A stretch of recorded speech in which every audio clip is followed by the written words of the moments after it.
बिस्मिल्लाहिर्रहमानिर्रहीम। अस्सलामुअलैकुम। Welcome to my channel. मैं हूं शेफ जाहिदा। आप देख रहे हैं मेरा YouTube channel recipe by me. आज मैं आप लोगों के लिए लेकर आई हूं रमज़ान स्पेशल इफ्तार के लिए बहुत ही ज़्यादा हेल्दी और रिफ्रेशिंग ड्रिंक की रेसिपी। तो ये शरबत बहुत ही ज़्यादा मज़े का बनता है। जैसे कि आप लोगों को पता है कि रमज़ान आ रहे हैं और इफ्तार के लिए लोग तरह तरह के शरबत बनाते हैं। पूरा दिन का रोज़ा रखने के बाद जिस्म में जो तवानाई होती है वो बहुत कम हो जाती है। तो ये ड्रिंक जो है वो इफ्तारी के टाइम आप लोगों को बहुत ही ताकत देगी।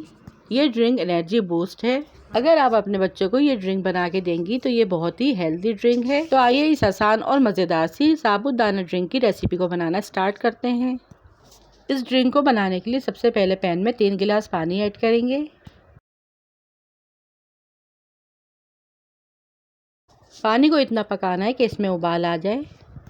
फिर इस उबलते हुए पानी में हाफ कप साबूदाना ऐड कर देंगे और फिर इसे मिक्स करके 15 से 20 मिनट तक मीडियम फ्लेम पर पकाना है,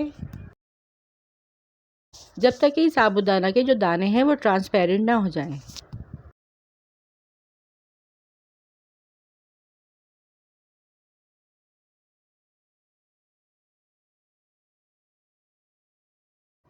और इसे पकते हुए 10 से 15 मिनट हो चुके हैं। अब यहाँ पर चूल्हे के फ्लेम को ऑफ कर देंगे और साबूदाने को छन्नी में छान लेंगे। छानने के बाद इसके ऊपर फ़ौरन से ठंडा पानी डाल देंगे ताकि इसका जो कुकिंग का प्रोसेस है वो रुक जाए। अब चलते हैं दूसरे प्रोसेस की तरफ, जिसके लिए यहाँ पे मैंने पतीली में 1 लीटर दूध ऐड किया है। दूध यहाँ पे मैंने शरबत बनाने के लिए ऑल पर्स का यूज़ किया है, जो कि फुल फैट होता है। इससे शरबत का जो जायका है वो बहुत ही मज़े का आता है। आप इसकी जगह जो नॉर्मल दूध होता है वो भी यूज़ कर सकते हैं। फिर इस दूध के अंदर हम 1 प्याली चीनी ऐड कर देंगे और इसी चमचे की मदद से अच्छे से मिक्स कर लेंगे। चीनी को दूध में अच्छे से पकाना है। अब चीनी की क्वांटिटी अपने टेस्ट के अकॉर्डिंग कम ज़्यादा कर सकते हैं। फिर इसके बाद मैंने प्याली में थोड़ा सा दूध लिया है और इसमें 2 टेबलस्पून वनीला कस्टर्ड ऐड कर दूंगी। कस्टर्ड यहाँ पे आपको 2 से 3 टेबलस्पून ऐड करना है। फिर इसे अच्छे से मिक्स कर देंगे ताकि इसमें कोई गुठली ना रह जाए। फिर इसी उबलते हुए दूध में हम थोड़ा थोड़ा करके कस्टर्ड ऐड करेंगे और एक हाथ से चमचा चलाते रहेंगे।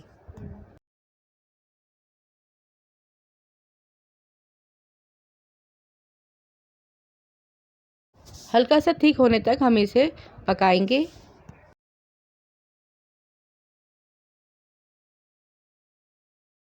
और फिर जब इसमें अच्छे से उबाल आ जाएगा, ये थोड़ा सा थिक हो जाएगा, तो हम चूल्हे का फ्लेम ऑफ कर देंगे। अब जो हमने साबूदाना बॉईल करके रखा था वो इसमें ऐड कर देंगे। चमचे की मदद से अच्छी तरह से इसमें मिक्स करेंगे। मिक्स करने के बाद अब हम इसे साइड में ठंडा होने के लिए रख देंगे। अब चलते हैं तीसरे प्रोसेस की तरफ। लास्ट प्रोसेस है, अब हम जेली तैयार करेंगे, जिसके लिए पतीली में 1 कप पानी ऐड करेंगे। पानी में जब उबाल आ जाएगा तो इसमें हम जेली का 1 साशा ऐड कर देंगे और चमचे की मदद से इसे अच्छी तरह से मिक्स कर लेंगे। जेली यहाँ पे मैंने बनाना फ्लेवर की ली है, आप कोई सी भी फ्लेवर की ऐड कर सकते हैं।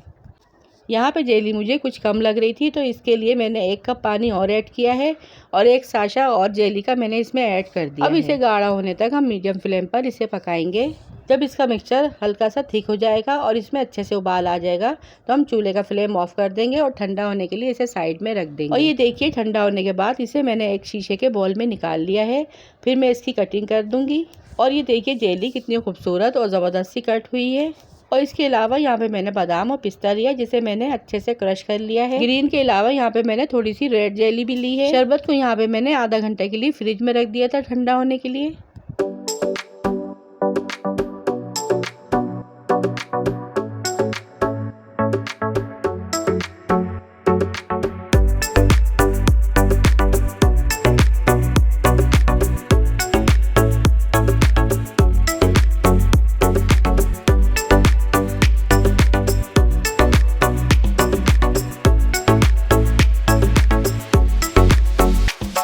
ठंडा होने के बाद ये शरबत बहुत ही मज़ेदार लगता है। अब इस ठंडे ठंडे ड्रिंक को हम गिलास में सर्व करेंगे। साथ ही जेली और बादाम पिस्ते से इसे गार्निश करेंगे। और ये देखिए कितना ज़बरदस्त और कितना डिलीशियस ये शरबत बनके तैयार हुआ है। बहुत ही मज़े का ये शरबत बनता है क्योंकि इसमें जो साबूदाना है जेली है, इसकी तासीर बहुत ठंडी होती है। गर्मियों के लिए तो ये ख़ास रेसिपी है। आप इसे इफ्तार में बनाकर ज़रूर ट्राई कीजिएगा और अपना फीडबैक मुझे लाजमी दीजिएगा कि आपकी ड्रिंक कैसी बनी। अगर आप लोगों को ये मेरी ख़ास एनर्जी ड्रिंक की रेसिपी पसंद आई है तो वीडियो को लाइक, शेयर और चैनल को सब्सक्राइब लाजमी कीजिएगा। फिर मिलेंगे आपसे किसी और मज़ेदार रेसिपी के साथ। रखिएगा अपने प्यारों का ढेर सारा ख्याल, दुआ में याद कीजिएगा। Thanks for watching. अल्लाह हाफिज़।